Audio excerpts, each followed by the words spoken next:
Sabemos que as catástrofes da Segunda Guerra Mundial foram incalculáveis, provocaram destruições de vidas e lugares. Quero falar sobre a destruição das cidades europeias, na realidade, da reconstrução delas a partir de recursos advindos da potência capitalista e como podemos refletir esse capitalismo na cidade. Os Estados Unidos observaram uma janela de oportunidades se abrir e decidem, a partir disso, criar um programa de auxílio financeiro, idealizado pelo então secretário de Estado George Marshall, chefe do Departamento de Estado dos Estados Unidos durante o período presidencial de Henry Truman, cujo nome é o próprio secretário, Plano Marshall. Não demorou muito para que a proposta assumisse a configuração de um programa governamental de cooperação internacional e teve adesão da Áustria, Bélgica, Dinamarca, França, Grécia, Islândia, Irlanda, Itália, Luxemburgo, Holanda, Noruega, Portugal, Suécia, Suíça, Turquia e Reino Unido. Com orçamento próprio, o programa consistia na assistência financeira e técnica, manutenção da economia política, estratégia de ação integrada e propostas de integração econômica do continente europeu. Diferentemente desses países, a Alemanha teve uma particularidade em seu acesso inicial à reconstrução de sua infraestrutura. Seu lado oriental estava ocupado pelos soviéticos, o que significava um apoio da gestão de Joseph Stalin. Já seu lado ocidental foi feita uma repartição que separou a região entre estadunidenses, franceses e britânicos. Ou seja, apenas com o estabelecimento da Alemanha Ocidental, mais conhecida como República Federal da Alemanha, em 1949, o programa seria realizado. Para que de fato ocorresse tal cooperação, a gestão que tomaria conta foi a coordenada pela Administração da Cooperação Econômica, do lado estadunidense, e pela Organização para a Cooperação Econômica Europeia, do lado europeu. Estimula-se que entre 1948 e 1951, o plano disponibilizou um montante nominal de 12,63 bilhões de dólares, sendo 5,3 bilhões de dólares imediatamente no primeiro ano. Para se ter uma ideia, isso representa um valor correspondente a 12,75% do orçamento dos Estados Unidos naquele ano de 1948. São feitas várias análises sobre as verdadeiras razões por trás da criação e implementação do Plano Marshall, sendo uma delas baseada em motivos humanitários. Foi somente nos anos finais da Segunda Guerra Mundial que as tropas dos Estados Unidos chegaram efetivamente ao território europeu, alcançando progressos significativos e com isso descobrindo as atrocidades cometidas pelos nazistas contra as populações do continente europeu, especialmente os judeus. Aqueles que não estavam mortos enfrentavam a fome, a sede e o temor do que poderia vir a acontecer.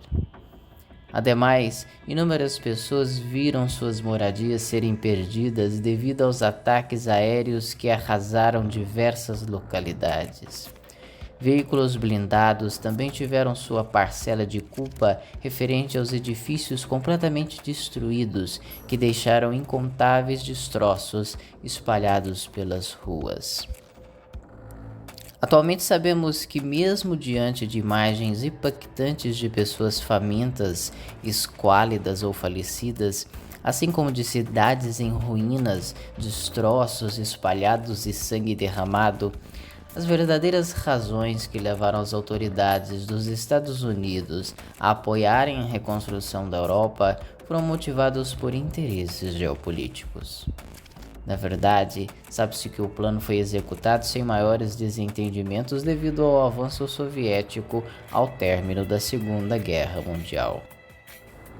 É amplamente conhecido que a União Soviética foi responsável por infligir as principais derrotas de Adolf Hitler, sendo a primeira nação a invadir o território inimigo através das fronteiras alemãs, o que demonstrava uma possível superioridade em relação ao futuro rival, os Estados Unidos. Uma evidência flagrante dessa assertiva é a análise realizada por Norbert Frey a partir do discurso de Hitler. Se a guerra for perdida, o povo estará também perdido. Esse destino é inevitável. Por isso, Hitler declarou ao seu ministro do armamento: não era necessário respeitar as bases que o povo alemão precisa para a sobrevivência mais elementar.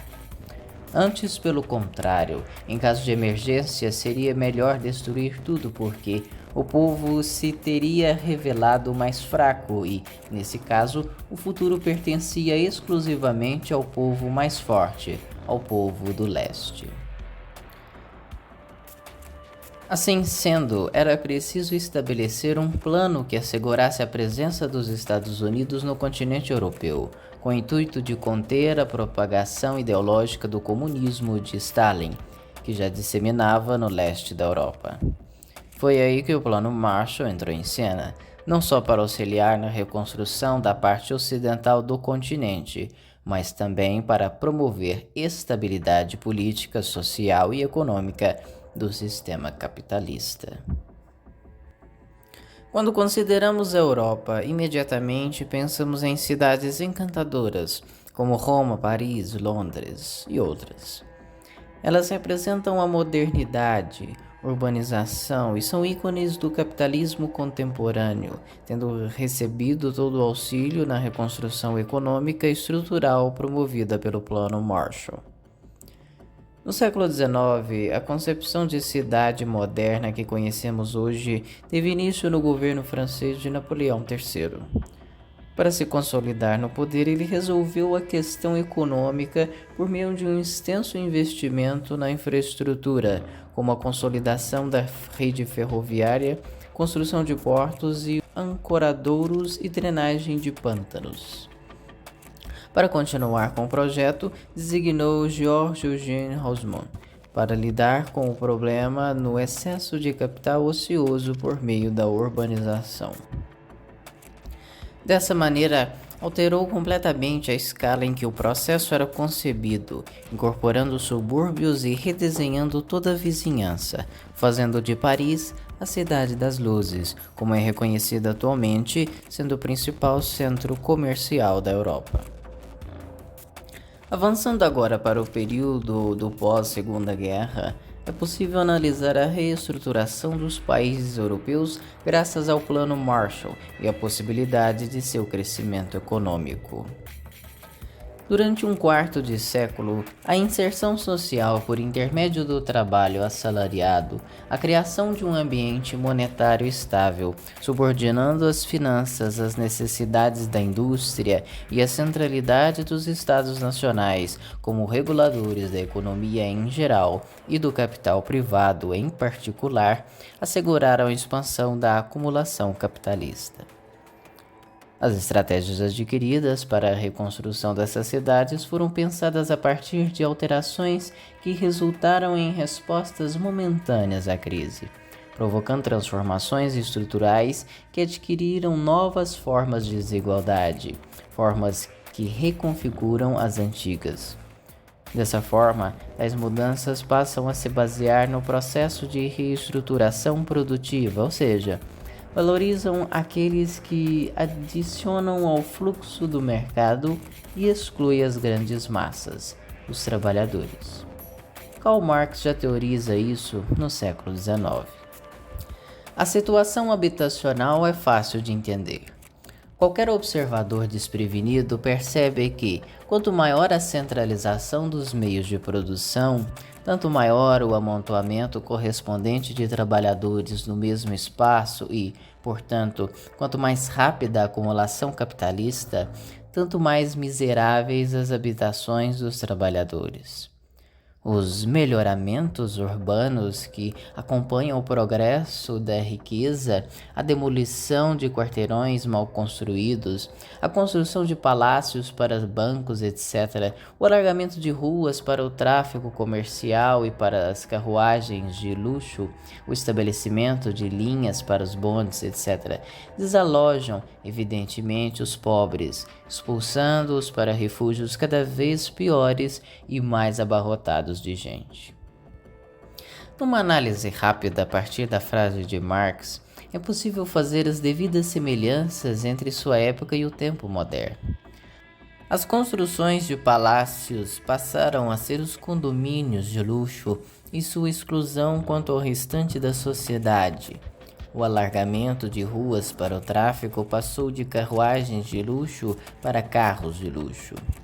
Isso nos mostra que a análise feita por Marx em sua época não é muito distante da realidade que vivemos hoje. Apenas os exemplos devem ser atualizados, pois no mais, a sociedade e a cidade capitalista ainda continuam exclusivistas, sendo estruturada para aqueles que detêm o poder em suas mãos. Paris, Londres, Barcelona, entre outras cidades, moldadas e construídas com o objetivo de produzir excedente, onde a região central é a que configura esse espaço de fluxo de capital e as periferias sendo as regiões onde a classe trabalhadora ainda consegue se alocar. Se antes o processo de gentrificação era causado pela produção nas indústrias, hoje em dia a demanda gira em torno das necessidades locacionais das empresas que fogem de regiões com altos preços de locação para espaços mais baratos, mais afastados. Em seu auxílio, trabalha o processo de especulação imobiliária, que funciona através da compra, às vezes à base de violência, de imóveis em regiões que apenas de forma especulativa se tornariam produtivas. David Harvey chama esse processo de deslocamento forçado de acumulação por despossessão, que se encontra no cerne da urbanização sob o capitalismo. Para exemplificar, Harvey analisa um caso específico, o caso de Seul nos anos 90. As construtoras e os incorporadores contratam quadrilhas de lutadores para invadirem vizinhanças nas ladeiras da cidade. Eles destruíram a marretada não apenas as casas, mas também todas as posses daqueles que haviam construído suas casas nos anos 50, agora a área nobre. Torres elevadas que não mostram vestígios da brutalidade que permitiu sua construção, agora cobre muito daquelas ladeiras. Portanto, é possível observar nos diferentes autores que a urbanização é e sempre foi um fenômeno de classes e que o direito à cidade é uma característica exclusivista daqueles que controlam o excedente e detêm os meios de produção. Refletimos com Harvey. Então, até que ponto a necessidade de contornar essas barreiras e expandir o terreno da atividade lucrativa determina a urbanização capitalista? Aqui argumento que a urbanização desempenhou um papel particularmente ativo na absorção do excedente que os capitalistas produzem perpetuamente em sua busca pelo lucro. Após os anos de terror provocados pela Segunda Guerra Mundial passarem, o Plano Marshall é a solução que visava a reconstrução financeira e estrutural da Europa. Diante do que é conhecido pela maioria, seu intuito na verdade era combater o avanço do comunismo que já estava presente no leste europeu para a Europa Ocidental, cujos países eram aliados aos Estados Unidos. O projeto pode ser considerado inovador, moderno. No entanto, se bem analisado, reflete características na maioria das vezes negativas, semelhantes às do passado. Já que seus pensadores partiam de um ideal capitalista, o segmento de seu processo não seria diferente, visando a todo custo a manutenção e ascensão do capital. Isso, se comparado à urbanização, nos apresenta fatores preocupantes, como a exclusão do direito à cidade por parte da classe trabalhadora.